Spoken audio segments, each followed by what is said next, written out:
Okay, so I'm going to go ahead and go over the glomerular filtration activity as well as the acid base and the anion gap activity today. And since we have no one here, I'm going solo, but I did promise that I would record this and help you guys through these activities. So I'm going to start with the glomerular filtration activity. I had already started this once and I'm going to delete that Zoom recording just because my internet went out and it was just acting really funny. So what I'm going to do is I'm going to share my screen and I'm going to show you what activity we're starting with. This is the activity that we're going to start with, the glomerular filtration activity, and then we'll move into the other activity and we'll go through those problems there.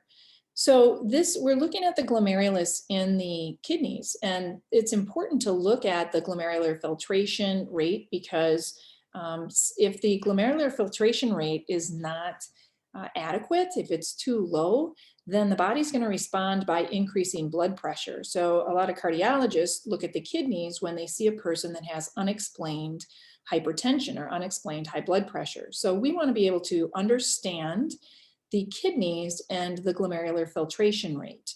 So what I want to do is first, I want to start out with looking at the pressures that are involved at the glomerulus.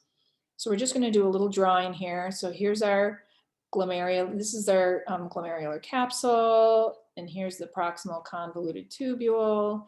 And then in here, we're just going to draw this glomerulus, which is a blood vessel. Okay, so this is the afferent arteriole, this is the efferent arteriole, and then this is the glomerulus. So there are pressures in here that are pushing fluid out and pulling fluid back in.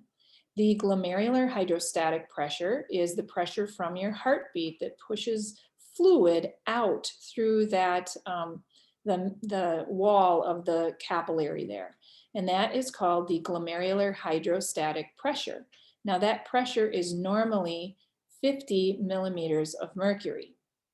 So go down here, the glomerular hydrostatic pressure is normally 50 millimeters of mercury, and it's moving fluid into this space right here, which is called the capsular space, right? So it's moving it, the fluid that's in there is going to be called filtrate. So this glomerular hydrostatic pressure is moving fluid into the filtrate. Right?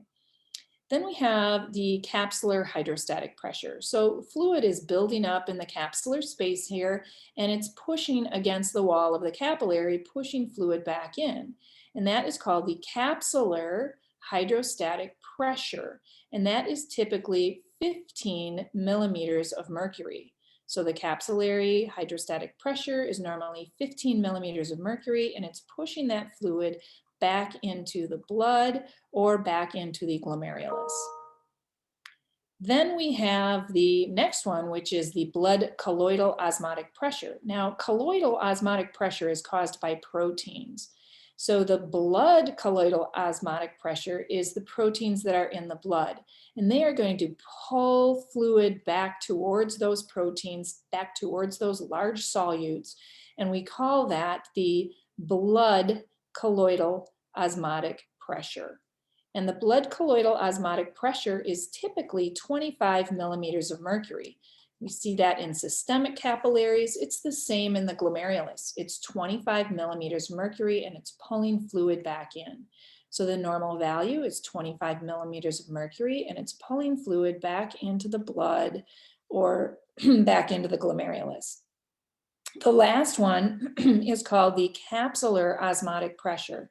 So out in the capsular space out here, there could be proteins, but typically there should not be proteins.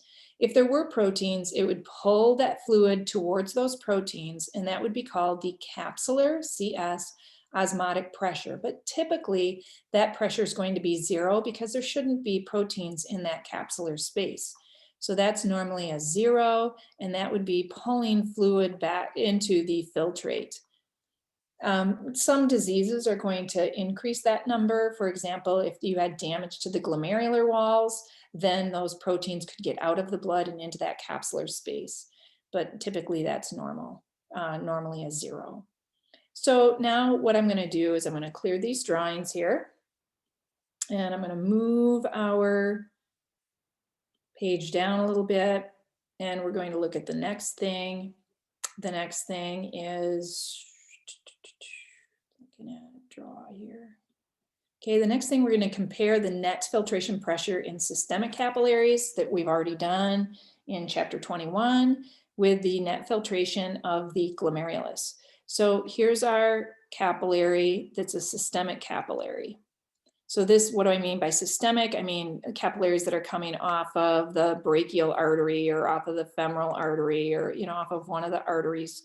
So these are systemic capillaries. And remember, we said that at the arterial end, so this is blood coming to the capillary. This is the arterial end, which didn't write very well. This is the artery end. Okay, we said that the hydrostatic pressure at the capillary end is 35 millimeters of mercury. And then by the time it drops to the venous end over here, it's going to drop to 18 millimeters of mercury. And then we have the blood colloidal osmotic pressure in here, which is typically 25. And then the colloidal osmotic pressure out in the interstitial fluid, we said was typically 0. So we don't have to even worry about that. But the hydrostatic pressure at the arterial end has 35 millimeters of mercury pushing that fluid out into the interstitial fluid, and the blood colloidal osmotic pressure is pulling it in.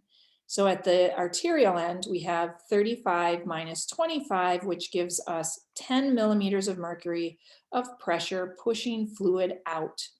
At the venous end, we have the same 25 millimeters of mercury from the proteins pulling fluid in, and the pressure in the hydrostatic pressure has dropped to 18.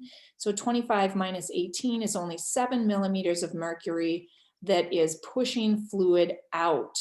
So when we compare, when we're looking at the two and getting an average, at the arterial end, 10 millimeters of mercury of fluid being pushed out, and then we have 7 millimeters of mercury of pressure pulling fluid back in. That gives us a net of 3 millimeters of mercury in a systemic artery.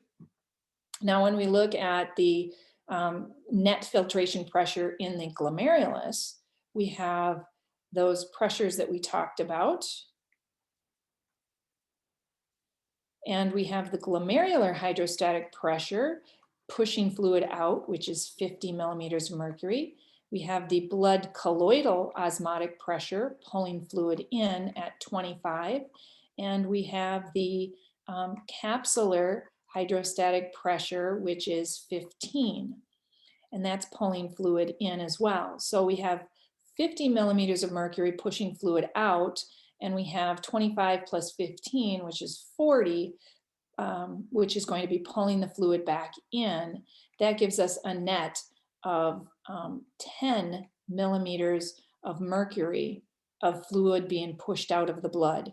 So comparing the two, 10 millimeters of mercury pushing fluid out in the glomerulus versus 3 millimeters of mercury of fluid being pushed out at the systemic capillaries. So the filtration then of the glomerulus is going to be greater. It's 10 millimeters of mercury versus 3.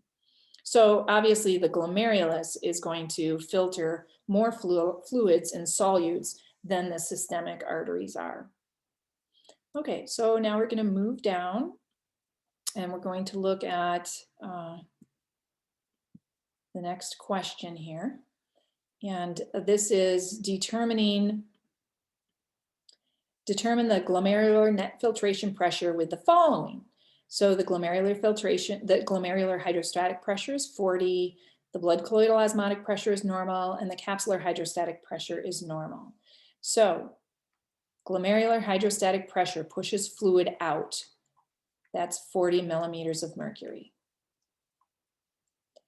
The glomerular blood colloidal osmotic pressure, so that's fluid being pulled back in, that we said is normal, and our normal we said was 25. And the capsular hydrostatic pressure, which also pushes fluid back in, is normal, and we said that was 15.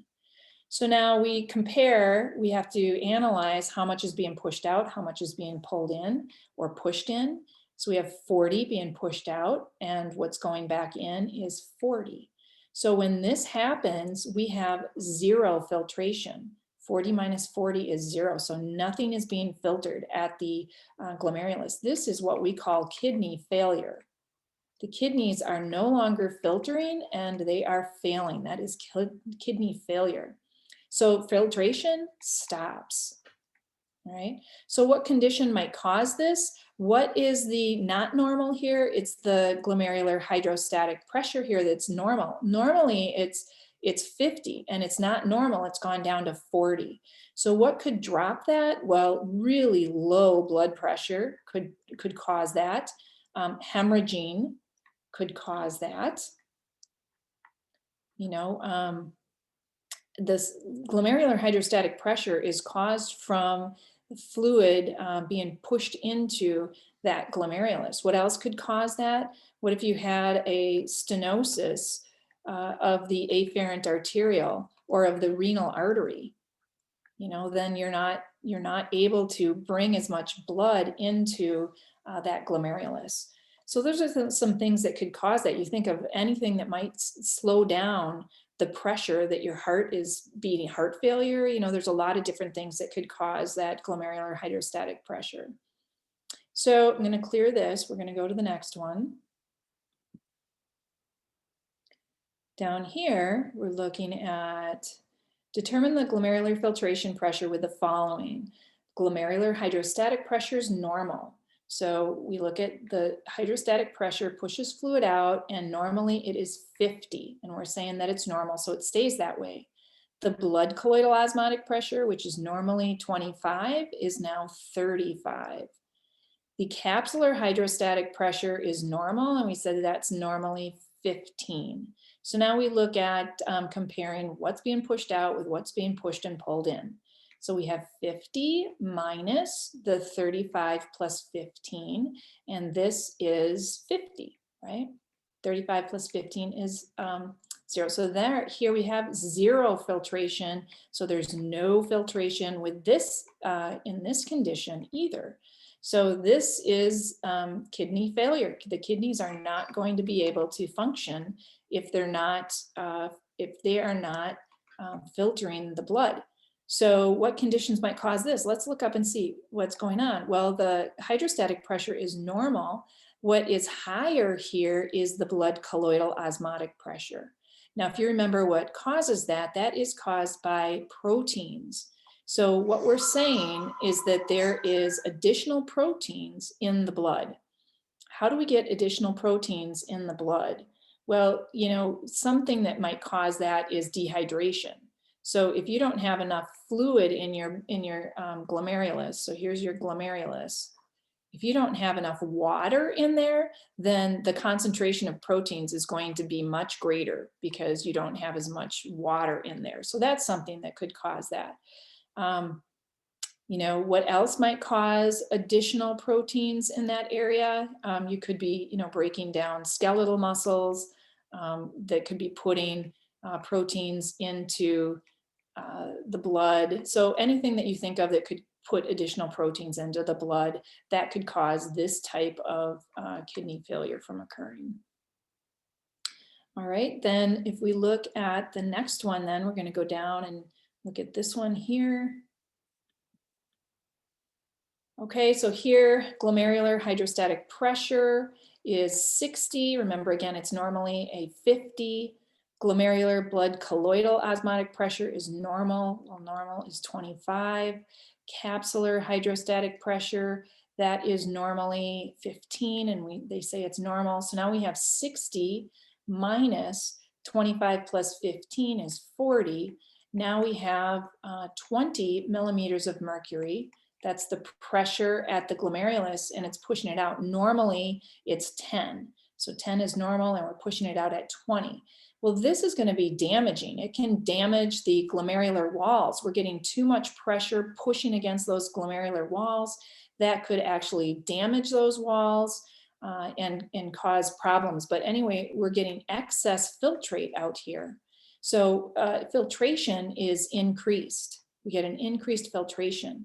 So what could cause this? If we go and we look at, these are normal, so it's the glomerular hydrostatic pressure that we're looking at, and it's 60. So this is something that is caused by like a high blood pressure. High blood pressure could cause that. And we have to look at different things that might cause high blood pressure. And we can get, there's many different reasons for high blood pressure, so I'm not going to go into all of those. Okay, so because I think that's just going to get too deep into that. So we're going to clear that and we'll move down a little bit. And we'll look at this here. We're looking at 25-year-old sustained an automobile accident, lost 1 to 2 liters of blood. His glomerular filtration rate decreased. Describe how his body reacts to bring his glomerular filtration rate back to normal. So here's some things that we're going to look at. Instead of looking at the numbers, we're going to look at just the philosophy, the physiology. So the way that the body works is these 3 things are involved in homeostasis. So the first thing is the body's going to try to correct it automatically, and that's called autoregulation, and that usually happens at a local level. And then if that doesn't work, then the body's going to enlist its autonomic nervous system for a quicker response, and then the hormones will be released. That'll take a little bit longer. So first of all, we have a person that's hemorrhaging, and so they're losing a lot of blood, and since that's going to drop their blood pressure, that means the hydrostatic pressure is decreased and his filtration rate's going to decrease. So immediately when we have decreased blood pressure at the glomerulus, so blood's coming into the glomerulus and it's not coming in fast enough. So we have to do a couple of things. The first thing that we'll do is the afferent arteriole will dilate. Now this happens automatically because there are baroreceptors in the afferent arteriole that determine the pressure, and if there's decreased pressure because the blood pressure is lower, it'll cause those smooth muscles of the afferent arteriole to relax and that blood vessel will dilate. The second thing that's going to happen is the efferent arteriole will constrict. And if the efferent arteriole constricts, that's taking blood out of the, glomerulus. If it constricts, then that fluid, that blood will back up in the glomerulus, and that'll cause increased hydrostatic pressure in the glomerulus.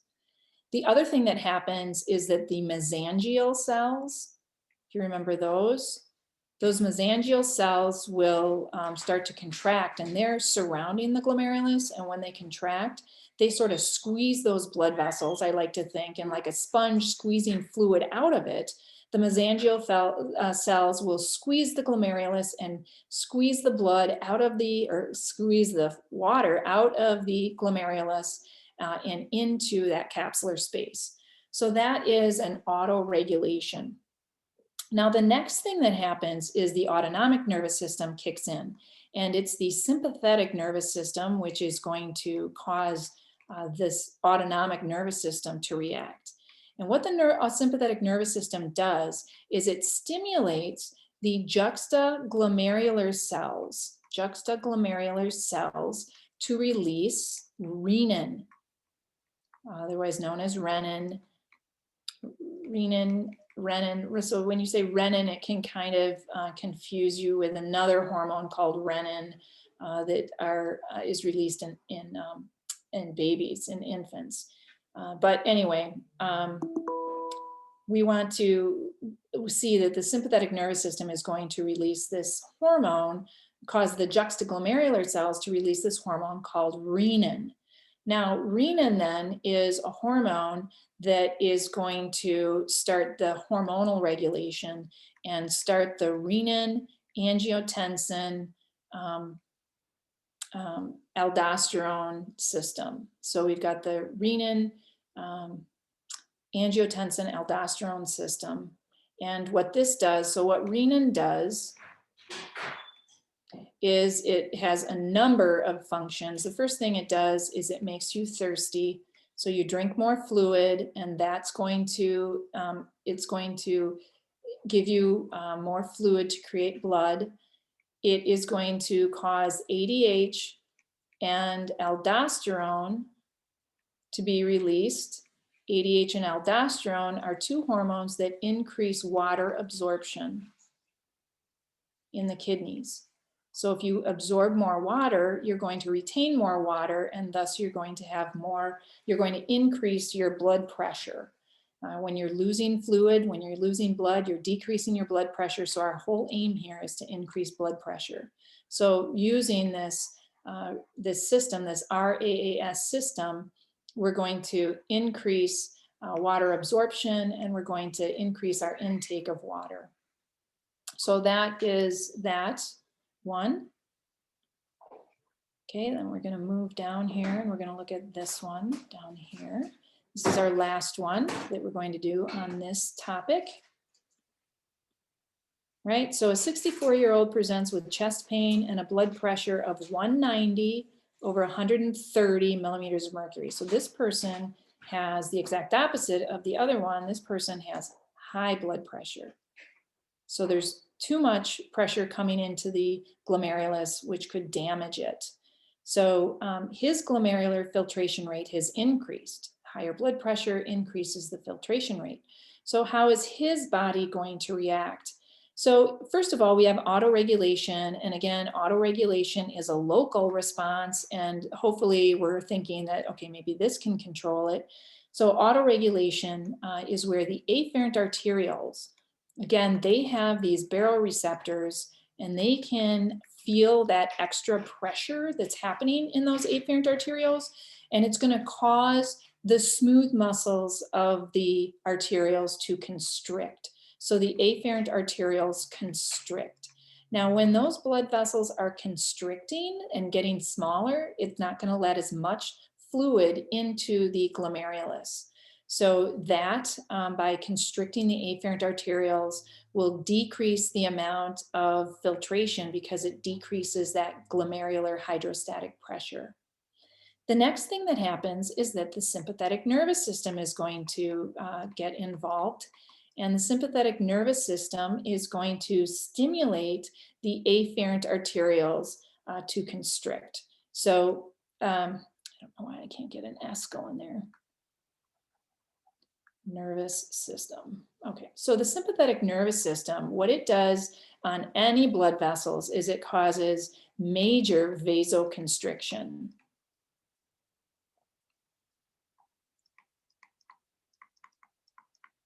So it causes, one of the things that we learned about is that it causes these afferent arterioles to constrict, you know, in a major way. So even more than what autoregulation is. So it's causing massive vasoconstriction of that afferent arteriole.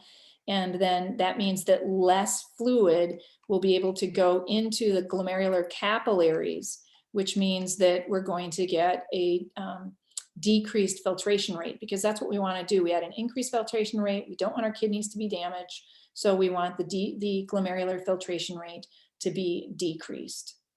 Okay, so that then ends that first document that I wanted you to do on the glomerular filtration activity. All right, so I'm just going to take a quick break before I get into the next thing, which is our acid-base workshop or worksheet. And so I'm going to end this Zoom meeting so that I can get a recording. I'm going to label it as the glomerular filtration activity, and then we'll have a new Zoom recording on acid-base.